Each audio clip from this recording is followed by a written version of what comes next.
आइए देखिए क्या है आज की खबरों में। हिंदू नववर्ष को यादगार बनाने के लिए सर्व हिंदू समाज के नेतृत्व में कोसाबाड़ी से टीपी नगर स्थित इंदिरा विहार कॉलोनी के टैगोर उद्यान तक भव्य शोभा यात्रा 22 मार्च को शाम 4 बजे निकाली जाएगी। शोभा यात्रा के शुभारंभ में कोसाबाड़ी हनुमान मंदिर में दुर्गा वाहिनी की बहनें सामूहिक शंखनाद करेंगी। शोभा यात्रा के बुधवार स्थित महाराणा प्रताप चौक पहुंचने पर वहां महाराणा प्रताप का भव्य अभिषेक किया जाएगा। यह अभिषेक दुग्ध व जल से किया जाएगा। यह जानकारी सोमवार को तिलक भवन में विश्व हिंदू परिषद के जिला कार्यवाहक अध्यक्ष राजेंद्र तारक ने दी। उन्होंने बताया कि सर्व हिंदू समाज के बैनर तले आयोजन किया जा रहा है, जिसकी अध्यक्षता भगवान बजरंग बली करेंगे। सर्व हिंदू समाज का अध्यक्ष उन्हें ही बनाया गया है।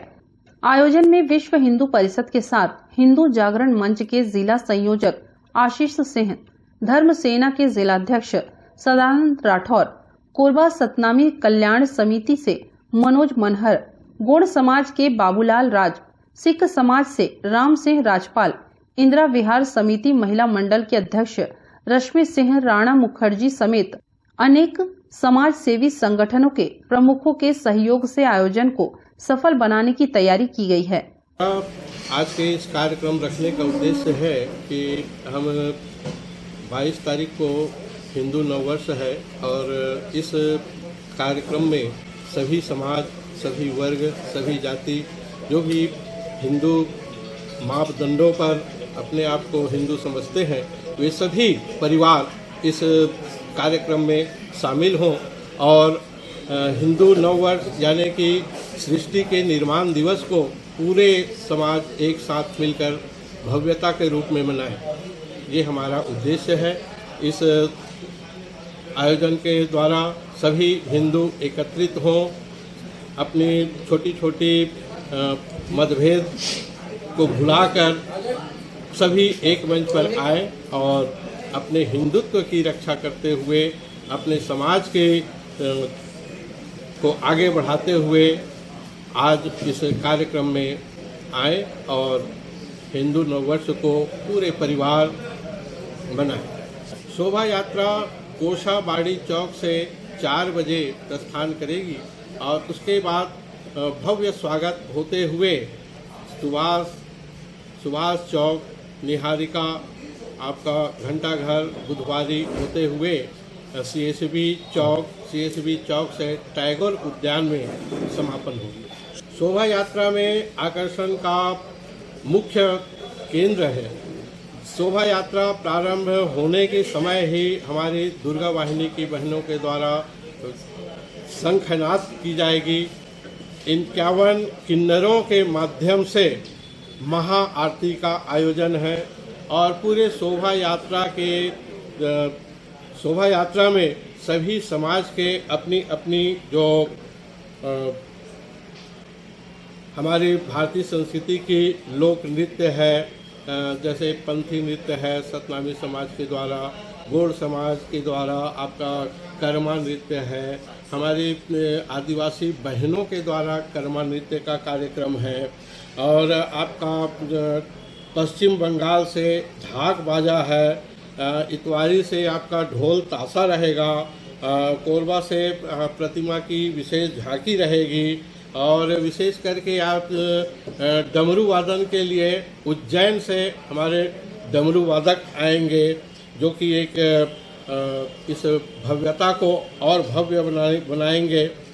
मैं शहरवासियों से अपील करना चाहूँगा कि 22 तारीख हिंदू नववर्ष के दिन पूरे कोरबा में राममय हो जाएगा और पूरे कोरबा के जो मुख्य मार्गों पर भारी भीड़ रहेगी और मेरा तो अनुमान है कि पिछले जो भीड़ को देखे हैं कि 25,000 30,000, तो इस बार लाखों की संख्या में उपस्थित होने की अनुमान है और इस वजह से मैं कोरबा वासियों को निवेदन करना चाहूँगा, तो पूरे परिवार को मैं आग्रह करना चाहूँगा कि एक जो नववर्ष के दिन 22 मार्च को अपनी घरों से 4 पहिया वाहन से न निकलें, क्योंकि कहीं भी चार पहिया वाहन फंसने की संभावना होती है, जाम होने की संभावना होती है।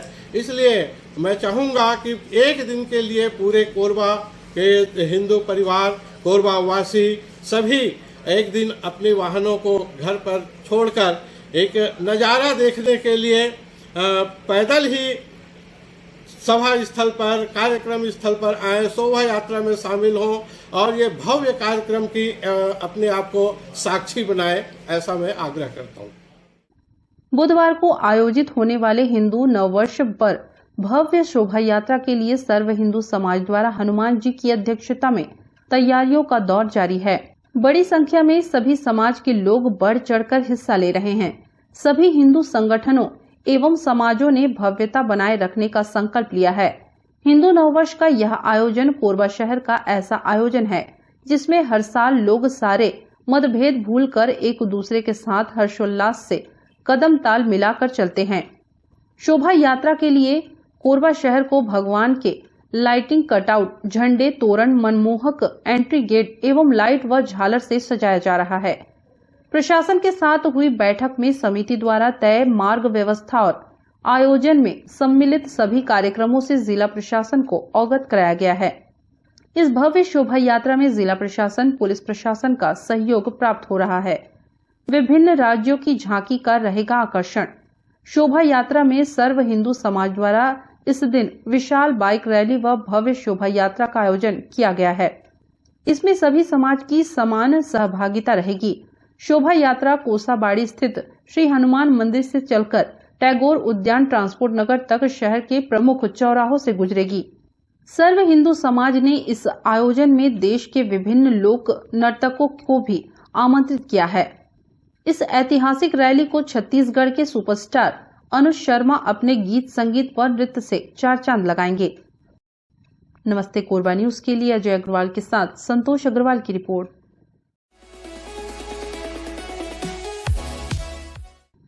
पोषण अभियान के अंतर्गत जिले में 20 मार्च से 3 अप्रैल तक पोषण पखवाड़ा का आयोजन किया जा रहा है। जिला पंचायत अध्यक्ष कोरबा शिवकला कंवर ने जिले में बाइक रैली को हरी झंडी दिखाकर पोषण पखवाड़ा का शुभारंभ किया। इस जागरूकता रैली में राज्य महिला आयोग की सदस्य अर्चना उपाध्याय ने जिला कार्यक्रम अधिकारी प्रीति खोखर चखियार को अपने साथ बैठाकर स्कूटी चलाते हुए जिले में लगभग 5 किलोमीटर तक भ्रमण किया। उन्होंने इसके माध्यम से लोगों को पोषण एवं स्वास्थ्य के बारे में जागरूक किया। यह रैली कलेक्ट्रेट परिसर से निकलकर कोसाबाड़ी चौक होते हुए घंटाघर, बुधवारी बाजार से ITI चौक होते हुए अपने गंतव्य स्थान में वापस आकर संपन्न हुआ। इस वर्ष पोषण पखवाड़ा के अंतर्गत मुख्य रूप से 3 थीम अनुसार गतिविधि आयोजित की जा रही है। इसके अंतर्गत पोषण कल्याण के लिए श्री अन्न मिलेट्स का प्रचार प्रसार और लोकप्रियता, स्वस्थ बालक बालिका स्पर्धा एवं सक्षम आंगनबाड़ी केंद्र से संबंधित थीम के अनुसार 3 अप्रैल 2023 तक प्रतिदिन कैलेंडर अनुसार गतिविधि आयोजित की जाएगी। 20 मार्च से पोषण पखवाड़ा का प्रारंभ किया जा रहा है। ये शुभारंभ है बाइक रैली के माध्यम से। माननीय जिला पंचायत अध्यक्ष, माननीय राज्य महिला आयोग की सदस्य ने हरी झंडी दिखा करके इस बाइक रैली को रवाना किया। उद्देश्य क्या है मैम? इसका उद्देश्य है सुपोषण को बढ़ावा, कुपोषण को कम करना और हमारे जिले को सुपोषित बनाना। इस उद्देश्य से ये पूरा 3 तारीख को 3 अप्रैल को समापन होगा, तब तक। नमस्ते कोरबा न्यूज के लिए अजय अग्रवाल के साथ ममता साहू की रिपोर्ट।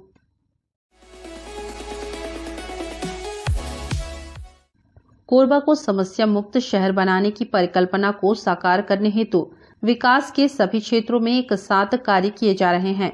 बड़े नालों के निर्माण से पानी की समुचित निकासी सुनिश्चित किए जाने के साथ ही वर्षा ऋतु में जलभराव जैसे समस्या से कोरबा शहर पूर्णतः मुक्त होगा।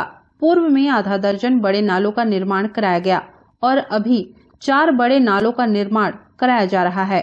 उक्त बातें राजस्व मंत्री जयसिंह अग्रवाल ने वार्ड क्रमांक 14 पंप हाउस मैग्नीज भाटा में आयोजित भूमि पूजन कार्यक्रम के दौरान कही। नगर पालिक निगम कोरबा द्वारा 15वें वित्त आयोग मद के अंतर्गत वार्ड क्रमांक 14 एवं 15 में करोड़ों के विकास कार्य कराए जाने हैं। लेट हुआ है लेकिन आने वाले समय मिलेगा और समय लगेगा तो आप निश्चिंत रहिए, किसी भी एक झोपड़ी की भी एक ईंटा मैं टूटने नहीं दूंगा एक झोपड़ी की।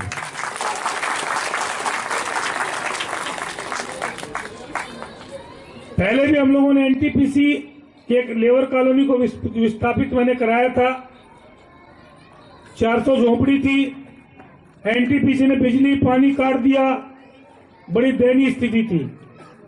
उस समय मैं विधायक था। प्रगति नगर में 14.5 एकड़ जमीन दिला के और 867 फुट का पट्टा उनको मैंने दिलाया था और लगभग 400 घर प्रगति नगर में जाकर देख लीजिए कि व्यवस्थित ढंग से बसे हुए हैं। ये मैं पहले भी करा चुका हूं। तो हम लोग कोशिश है पूरी। इसके साथ साथ 2 नालों का निर्माण आपके यहाँ हो रहे हैं। 160 लाख मतलब 1 करोड़ 60 लाख, 1 करोड़ 18 लाख, यानी 160 और 118 278, 2.25 करोड़ से ज्यादा के नालों का निर्माण होना है इस वार्ड में। ये नालों का निर्माण एसईसीएल के लिए नहीं है, ये नालों का निर्माण आप लोगों के लिए, सबके लिए। और साथ में महापौर जी ने जो कहा कि 1 करोड़ रुपए का नाला और बनना है, उसकी भी स्वीकृति मिलेगी और मेरा प्रयास होगा कि जल्दी जल्दी मिले। इसके साथ साथ जो रीपा के बारे में महापौर जी ने कहा है, तो निश्चित तौर पे उसका सैंक्शन तो आ गए ना। तो चलो एक रीपा, शुक्ला जी ठीक है ना जमीन, पहला रीपा का निर्माण जो रूरल इंडस्ट्रियल पार्क का निर्माण, ताकि यहाँ की हमारी बहुत सी माताओं बहनों को रोजगार भी मिलेगा, नौजवानों को रोजगार मिलेगा। पहले पार्क का निर्माण इसी जमीन पे कराएंगे। उसके साथ साथ रोडों का निर्माण भी किया जा रहा है। यहां तक कि जो एसईसीएल की रोड है उसको भी हम लोग निगम से बनवा रहे हैं, क्योंकि एसईसीएल वाले शायद घाटे में चले गए हैं, उनका घाटा दूर करेंगे आगे आने वाले समय में। नमस्ते कोरबा न्यूज के लिए संतोष अग्रवाल के साथ रामकुमार यादव की रिपोर्ट। बुलेटिन में वक्त है एक छोटे से ब्रेक का, मिलते हैं ब्रेक के बाद। हमें जानकारी मिली है कि कुछ लोग नमस्ते कोरबा समाचार में खबर चलाने के नाम से पैसों की उगाही कर रहे हैं। आप सभी से अनुरोध है कि खबर चलाने के नाम से अगर कोई आपसे पैसों की मांग करता है तो आप अपने संबंधित थाना क्षेत्र में उस व्यक्ति की शिकायत करें। इसके साथ ही आप हमसे नीचे दिए गए नंबरों पर संपर्क करें। हम निष्पक्ष पत्रकारिता करते हैं, हम अपने कार्य को व्यवसाय की श्रेणी में नहीं रखते। संपर्क करें 7000314479 9827107490।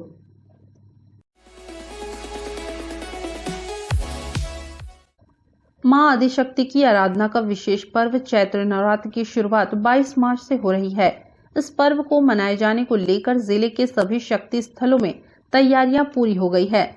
हसदेव नदी के तट पर मौजूद मां सर्वमंगला का मंदिर कोरबा ही नहीं प्रदेश वासियों के लिए आस्था का एक बड़ा केंद्र है, जहां सच्चे मन से मांगी गई हर मन्नत पूरी होती है। यही वजह है कि नवरात्र के दौरान यहां आस्था का जनसैलाब उमड़ता है। हसदेव नदी के तट पर मौजूद मां सर्वमंगला का मंदिर काफी पुराना है। मां सर्वमंगला को जिले की पहली आराध्य देवी माना जाता है। साल के दोनों नवरात्र में मां सर्वमंगला की विशेष पूजा आराधना होती है। माता का यह मंदिर करीब 124 साल पुराना है, जिसे लेकर कोरबा वासियों की आस्था काफी गहरी है। यही वजह है कि नवरात्र के समय यहाँ श्रद्धालुओं की काफी भीड़ जुटती है। चैत्र नवरात्र के मद्देनजर यहाँ हजारों की संख्या में सर्व मनोकामना ज्योति कलश प्रज्वलित होती है। इस साल भी ज्योति जलवाने को लेकर तैयारियां पूरी हो गई है। विदेशों से भी यहाँ मनोकामना ज्योति कलश जलवाए जाते हैं। चैत्र नवरात्र की शुरुआत होते ही यहाँ भक्तों की भीड़ जुटनी शुरू हो जाएगी, जिसका दौर अंतिम दिनों तक चलेगा। चैत्र नवरात्र की तैयारियां पूरी कर ली गई हैं। नवरात्रि के लिए तो हमारे यहाँ रसीद कटना नवरात्रि से 15-20 दिन पहले से शुरू हो जाता है, और बाकी जितने भी बाहर के काम हैं जैसे कि पोताई करना, ज्योति कलश का भवन को सफाई करना और ज्योति कलश के लिए मटकी वगैरह जो भी है, बाती वगैरह सजाना, ये सब हो जाता है। अभी हमारे मंदिर में लास्ट चरण है, चरण बचा है, बाकी पूरी काम यहाँ हो। 22 तारीख से बुधवार से नवरात्रि प्रारंभ होगी। इस बार कितने दिन के नवरात्रि रहेंगे? इस बार 9 दिन की नवरात्रि। नमस्ते कोरबा न्यूज के लिए संतोष अग्रवाल के साथ रामकुमार यादव की रिपोर्ट।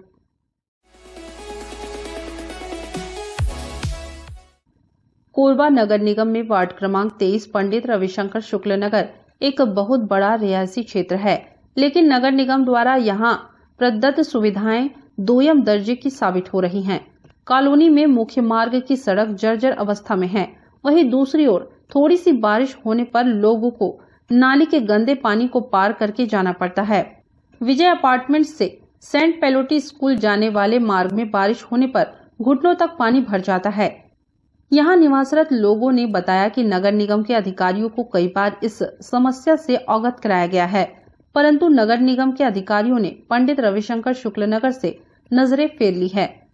लोगों ने बताया कि यहां एक कलवर्ट की वजह से थोड़ी सी बारिश में ही पानी सड़क पर बहता है, जिससे सड़क भी पूरी तरह से क्षतिग्रस्त हो गई है। अगर कलवर्ट का निर्माण हो जाए तो लोगों को इस समस्या से मुक्ति मिल जाएगी। लोगों को हो रही इस समस्या को देखते हुए सफाई ठेकेदार के द्वारा अतिरिक्त कर्मचारी लगाकर यहां की व्यवस्था को दुरुस्त कराया गया। ये जो रविशंकर का रिहायशी इलाका है, जो कि नाली तो है, लेकिन ऐसा है कि रोड में नाली आ गया है और मतलब इतना प्रॉब्लम हो रहा है यहाँ के जितने भी रहवासी है उनको कि मैं क्या बताऊँ। ऐसा हो रहा है कि यहाँ से नहा के निकल रहे हैं, पूजा पाठ करके निकल रहे हैं, तो गटर के पानी से ही अपन वो कर रहे हैं। ये दयनीय स्थिति है। और यहाँ पर सबसे पहले तो रविशंकर का जो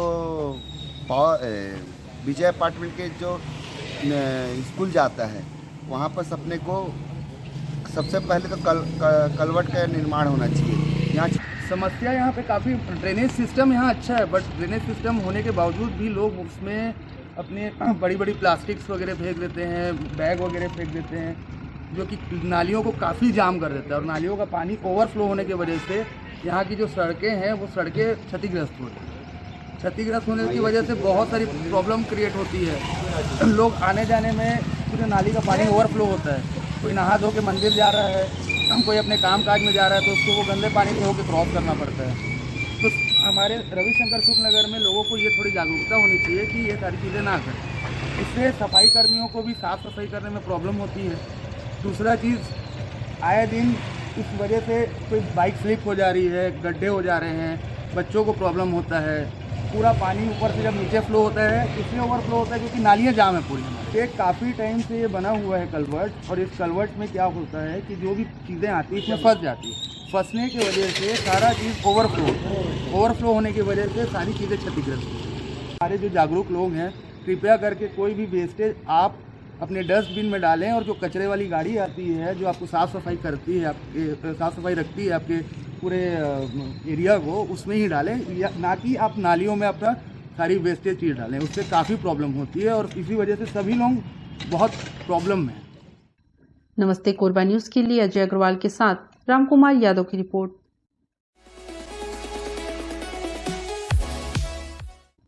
कोरबा में अचानक हुई बारिश के बाद भले ही मौसम खुशनुमा हो गया हो, पर यह बारिश एक परिवार के लिए आफत बन गई।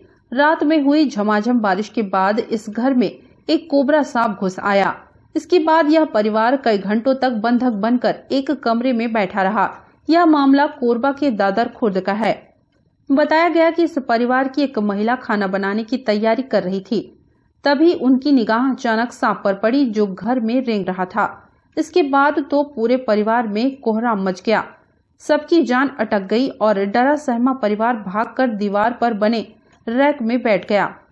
डरा सहमा परिवार वहां बैठे बैठे सांप से जाने की प्रार्थना करने लगा, लेकिन कोबरा चौखट पर ही फन फैलाए बैठा रहा, मानो परिवार वालों को बंधक बना लिया हो। इसकी जानकारी पड़ोसी हर्षल पटेल को हुई। उन्होंने इसकी जानकारी स्नेक रेस्क्यू टीम प्रमुख वन विभाग सदस्य जितेंद्र सारथी को दी। रेस्क्यू करने पहुंचे जितेंद्र सारथी ने जब कमरे में प्रवेश किया तब महिला फूट फूट कर रोने लगी और बचा लेने की गुहार लगाने लगी, जिसके बाद मौके से सांप का रेस्क्यू किया गया और सुरक्षित जंगल में छोड़ा गया। सरस्वती यादव का परिवार बाहर से कमाने खाने के लिए कोरबा आया था, जो कि सुबह ही दादर खुर्द में मकान लेकर किराए में रहने लगे थे। उन्हें क्या मालूम था उनका सामना कोबरा सांप से होगा। 1 घंटे की दहशत ने उन्हें इतना डरा दिया कि सांप के रेस्क्यू के कुछ मिनटों बाद ही उन्होंने घर खाली कर दिया और अपने दामाद के घर चले गए। पटौहा में चढ़ गए डर के मारे, सांप निकले रिश्तेदार।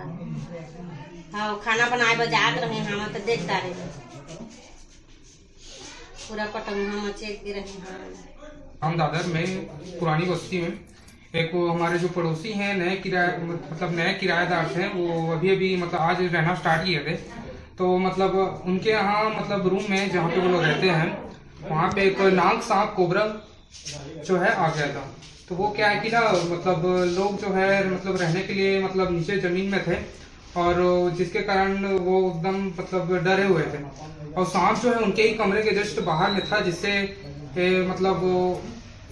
मतलब जो अंदर में रहने वाले थे वो जो है डर से मतलब डरे हुए थे, जिसके कारण मैंने अभी तत्काल 2-4 लोगों को फोन करके मैंने जितेंद्र साथी भैया का नंबर पता किया, फिर तत्काल फोन लगा के उनको यहाँ पे बुलाया गया है, जिन्होंने सुरक्षित ये कोबरा सांप को वहाँ से निकाल के डर से राहत दिया। सर, जैसा कि जानकारी मिला, दादर खुर्द में एक परिवार जो कि किराए पे रहते थे और उनके पड़ोसी के द्वारा सूचना मिला कि वो जो किराए पे रहते हैं वो उनके घर के चौखट में एक नाग बैठा हुआ है जो कि कोबरा था और परिवार वाले क्योंकि रूम के अंदर में फंस गए हैं और वो अपने जान बचाने के लिए चौखट के ऊपर वो बैठे हुए थे, जिसके बाद से फिर हम वहां पहुंचे और सुरक्षित उसको रेस्क्यू किया। और मैंने देखा कि क्योंकि जाहिर सी बात है एक छोटा सा रूम था जिसमें वो सांप बैठा हुआ था और अपनी जान बचाने के लिए वो चौखट में बैठे हुए थे, जिसके बाद से हमने उसको सुरक्षित रेस्क्यू किया। नमस्ते कोरबा न्यूज के लिए अजय अग्रवाल के साथ संतोष अग्रवाल की रिपोर्ट। न्यूज के इस बुलेटिन में बस इतना ही। न्यूज अपडेट के लिए जुड़े रहें हमारे YouTube channel, Facebook, Telegram, Instagram, Twitter को सब्सक्राइब, लाइक, कमेंट करना ना भूलें। नमस्कार।